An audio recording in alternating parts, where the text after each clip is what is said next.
Bienvenidos y bienvenidas al seminario de manejo del riesgo suicida y autolesiones en niños y adolescentes. Mi nombre es María Fernanda Abraham, soy médica psiquiatra infanto-juvenil, ejerzo la psiquiatría desde el 2009 y luego por concurso ingresé a la formación de psiquiatría en la residencia interdisciplinaria de salud mental del Hospital Carlos Pereira, situado en la provincia de Mendoza. Egresé de la Facultad de Ciencias Médicas de la Universidad Nacional de Cuyo y posteriormente he trabajado en diferentes centros asistenciales de la provincia de Mendoza a nivel de salud mental infanto-juvenil, los cuales se encuentran con una lógica de descentralización, con mucha inserción comunitaria, realizando tareas en lo asistencial y en lo preventivo. Desde el 2018 desarrollo actividad de docencia en la residencia interdisciplinaria de salud mental infanto-juvenil, con diferentes modalidades de programas a lo largo del tiempo, un poco coordinando y dando clases de psicopatología y psicofarmacología. Desde el 2021 la residencia asienta en ese hospital y me encuentro trabajando allí en múltiples tareas. Bueno, en este seminario voy a trabajar el manejo del riesgo suicida y de las autolesiones en niños y adolescentes, haciendo fundamentalmente hincapié en la población adolescente por su mayor prevalencia, aunque es frecuente y veremos que cada vez nos encontramos con este tipo de conductas en niños y niñas mucho más pequeños. Y si bien voy a hacer foco en el sector salud, ¿sí? Trataré de extender ciertas recomendaciones o lineamientos hacia el sector comunitario, hacia la comunidad en general, y también hacia el sector educativo.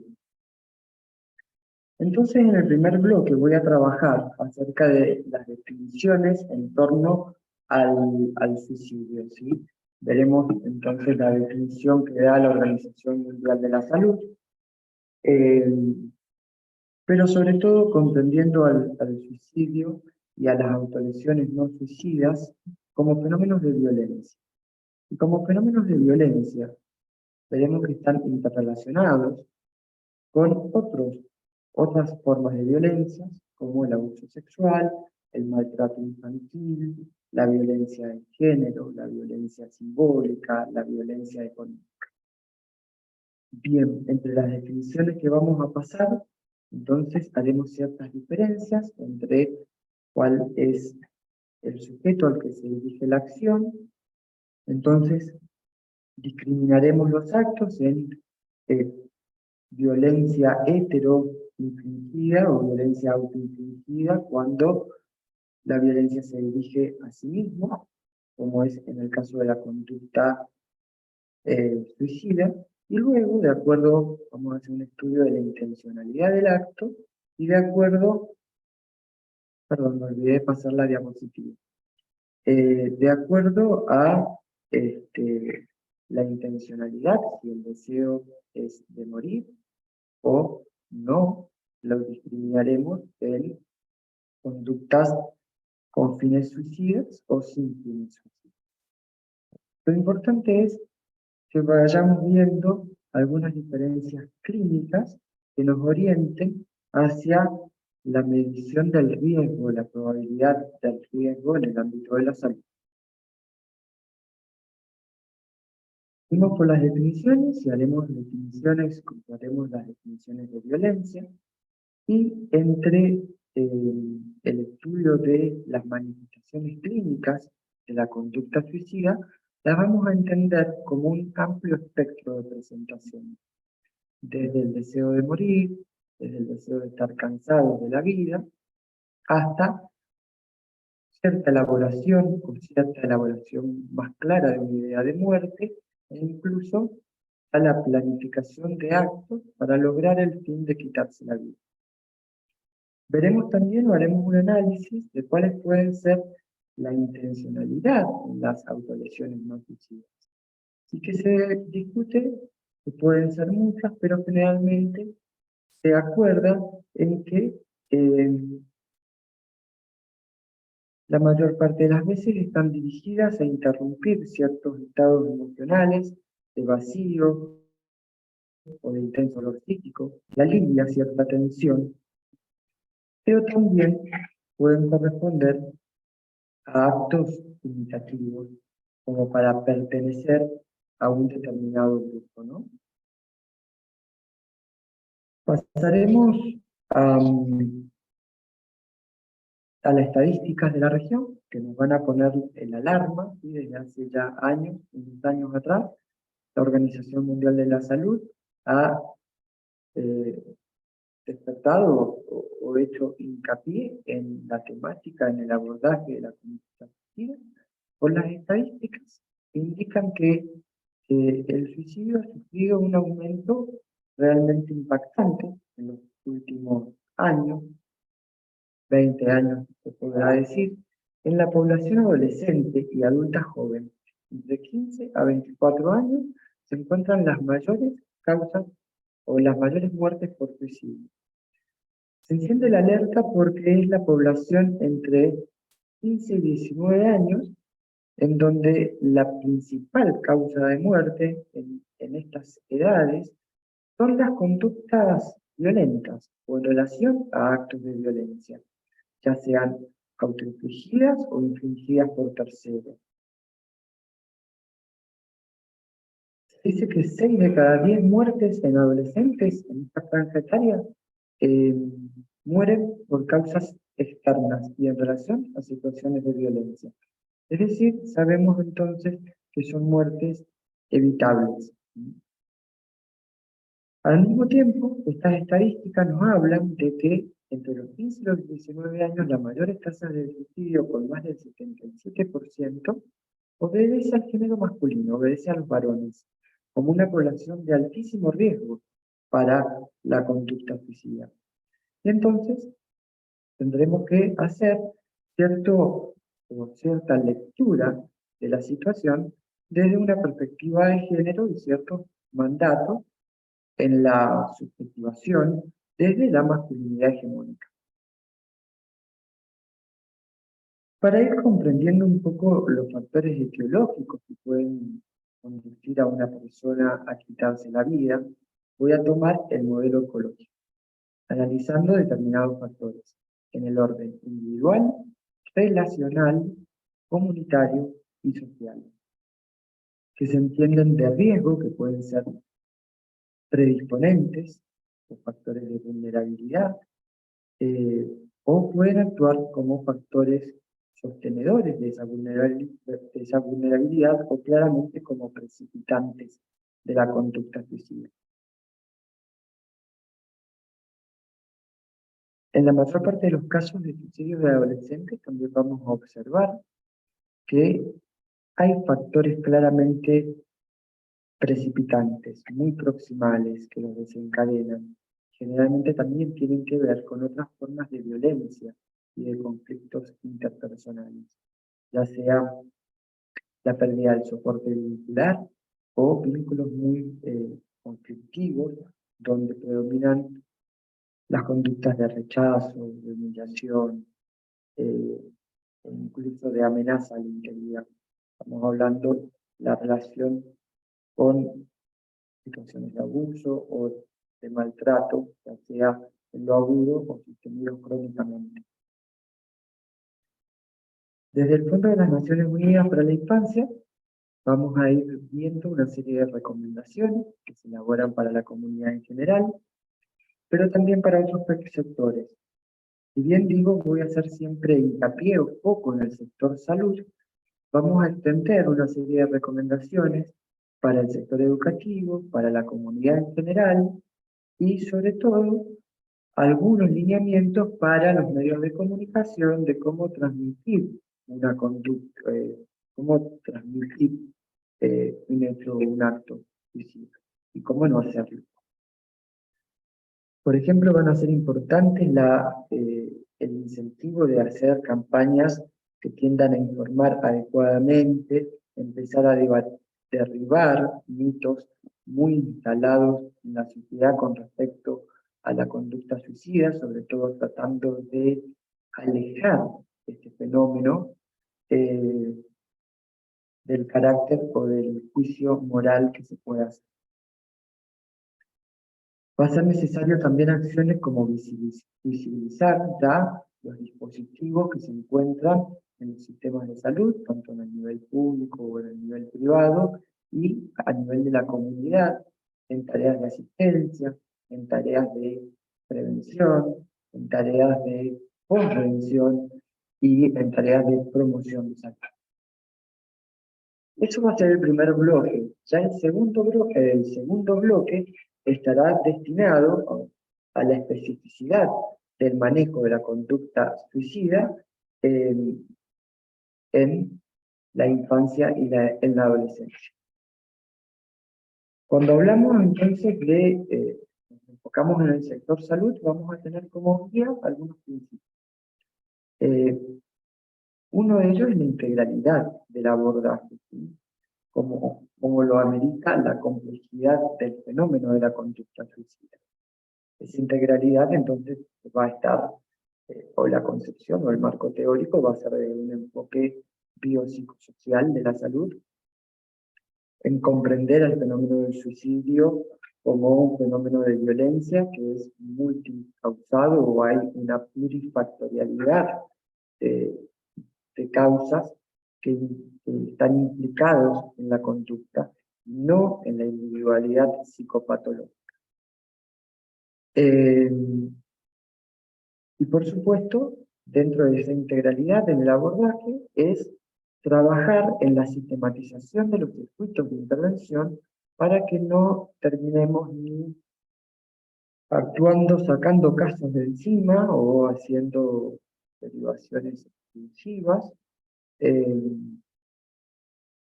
y también como para no sobreintervenir en las situaciones, ¿no? Sistematizar el circuito de intervención va a tener que ver con uno de los ejes, los principios que dije a continuación, que dije recién, que es el de la intersectorialidad. ¿Sí? Poder trabajar articuladamente con las personas del territorio. Otro de los principios en los que va a estar basado nuestra práctica va a ser la interdisciplina. Y por supuesto la corresponsabilidad. Nos preguntaremos por la confidencialidad frente a una conducta suicida, cuándo sostenerla, cuándo no, ¿sí? Vamos a hacer ahí un pequeño análisis de ese deber ético que siempre se tiene que sostener, pero también hay que estar alertas a ciertas situaciones donde tiene que ser esclarecido. Posteriormente voy a recorrer muy rápidamente la evaluación clínica. Nos va a hacer poco cuando hay riesgo clínico, ¿sí? En ese primer momento de acción, en donde predomina otros actores del equipo de salud, como pediatras, clínicos, terapistas, enfermeros, enfermeras. Pero sí un poco mencionar, quizás en estos momentos tan críticos como equipo de salud mental, intentamos trabajar hacia adentro del sistema de salud en este sostén de otros equipos frente a circunstancias tan complejas, angustiantes, como puede ser la conducta suicida.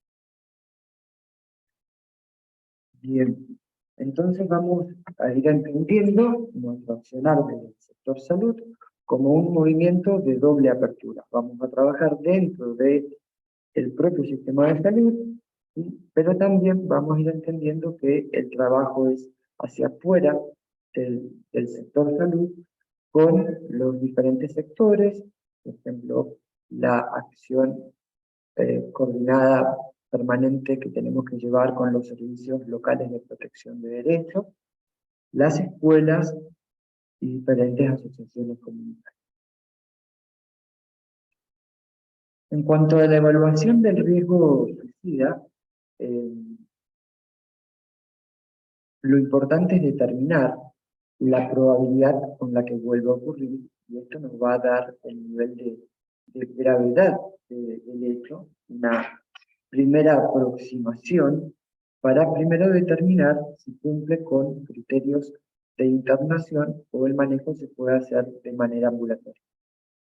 En esa evaluación del riesgo vamos a ver cuáles son las características del acto que nos alarman como un riesgo o una alta probabilidad o altísima probabilidad de que la conducta vuelva a ocurrir.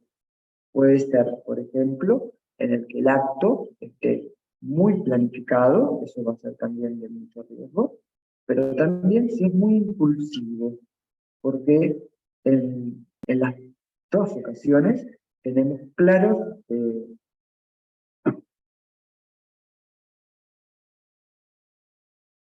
no sabemos qué es lo que puede pasar en las próximas horas. Eso es lo que queda claro cuando las conductas se presentan de alguna manera y sabemos que tenemos que hacer un control y un acompañamiento muy cercano y permanente de la situación, individual y familiar.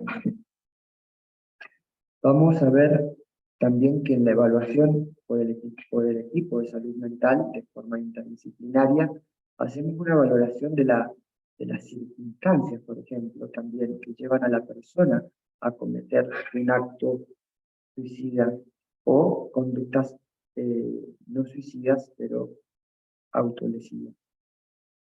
Entonces, vamos a tratar de identificar desencadenantes y posibles factores de riesgo para que vuelva a ocurrir. Por ejemplo, lo que vengo mencionando, si los jóvenes se encuentran atravesando situaciones de desamparo o de violencia o de maltrato o diferentes formas de humillación y rechazo y expulsión o exclusión. Y posteriormente valoramos a nivel individual cuál es la actitud luego de pasada o de realizada la conducta suicida, ¿no? Si puede haber cierta reflexión y búsqueda de otras alternativas, o de lo contrario hay una persistencia o una certeza en la idea de muerte. Todo esto también va acompañado de la red de apoyo, buscar los referentes afectivos que puedan acompañar todo un proceso de abordaje, que se va a ir construyendo, como decimos, caso por caso y en el día a día. ¿Sí? Como lineamientos generales, voy a presentar cuáles son algunos de los protocolos a cumplir en cuanto a los tiempos de seguimiento y a lo que uno tiene que hacer como profesional de la salud en el acompañamiento de los casos. Se pueden presentar diferentes estrategias de tratamiento ambulatorio y de acuerdo a la medición permanente del riesgo y del acompañamiento y la presencia o no de factores precipitantes, iremos planificando esa intervención. Durante toda la intervención vamos también a trabajar hacia afuera, ya en el tratamiento ambulatorio, desde la internación, pero con mucho más fuerza desde el consultorios externos. Vamos a ir trabajando hacia afuera del sector salud, ¿no? Tratando de garantizar, primero, cierta continuidad en la atención, que muchas veces el primer tiempo de trabajo es hacer alianza, hacer vínculo, garantizar el acompañamiento y la presencia de referentes afectivos que puedan sostener una situación tan compleja. Vamos a ir haciendo una evaluación muy periódica y continua de la presencia o la ausencia de esos precipitantes o factores desencadenantes o de vulnerabilidad, tratando o intentando la inserción y la participación del o de la adolescente en diferentes sectores de la comunidad. También como un tercer nivel de atención o un dispositivo donde existen salas de internación para pacientes, niños y adolescentes, en salud mental específicamente. Vamos a ir trabajando en la formación de una red, ¿sí? De una red en localizar los diferentes equipos profesionales responsables del acompañamiento de cada área o de cada región sanitaria, promoviendo y fortaleciendo esa red de referentes y optimizando el acompañamiento a nivel local y optimizando el sistema de referencia y de contrarreferencia, favoreciendo como un trabajo permanente de construcción. Haré brevemente referencia a lo que significa la posvención como ese conjunto de acciones que está destinada a reducir el impacto cuando el suicidio es llevado a cabo, ¿no? Estas acciones se llevan a cabo en el entorno cercano de la víctima, en primer lugar la familia, puede ser la pareja, también se actúa con algunos lineamientos en grupo de compañeros, grupo de amigos, escuela, y el objetivo es orientar, contener, acompañar a los que han estado rodeando, a los cercanos afectivamente, de la persona que falleció. Pero también el objetivo es detectar, luego está comprobado estadísticamente que tras un suicidio o una muerte por suicidio, en el entorno cercano hay mayor probabilidad de que se replique una conducta suicida. Entonces, uno de los objetivos de la posvención estará destinado a identificar a cuáles son esas personas de riesgo para desarrollar una conducta en el periodo próximo al suicidio. Y en último lugar, abordaré a las autolesiones no suicidas. ¿Sí? Prevalencia es aproximadamente el 5.5% en la comunidad general, pero en muestras clínicas, lo que vemos en los ámbitos sanitarios, su prevalencia aumenta al 50%. En este estudio de las autolesiones haremos cierto recorrido sobre cuáles son ciertas hipótesis, estudios que hablan sobre la intencionalidad, y es un mecanismo de regulación emocional u operan otros mecanismos en su etiología.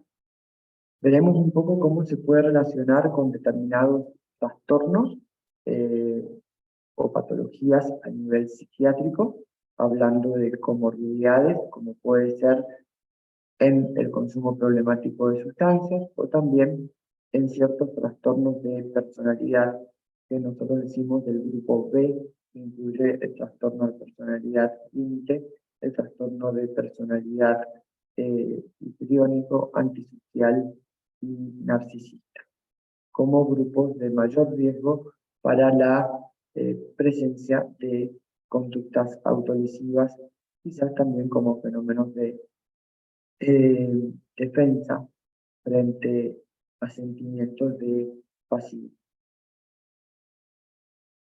Y revisaremos por último ciertos factores etiológicos o de riesgo que pueden estar implicados en las autolesiones no suicidas, como dije recién, y cuál es la asociación de estos factores y de las conductas autolesivas con el suicidio propiamente dicho. He hecho un recorrido de lo que va a ser la clase, cada uno de los puntos serán ampliados, y bueno, los espero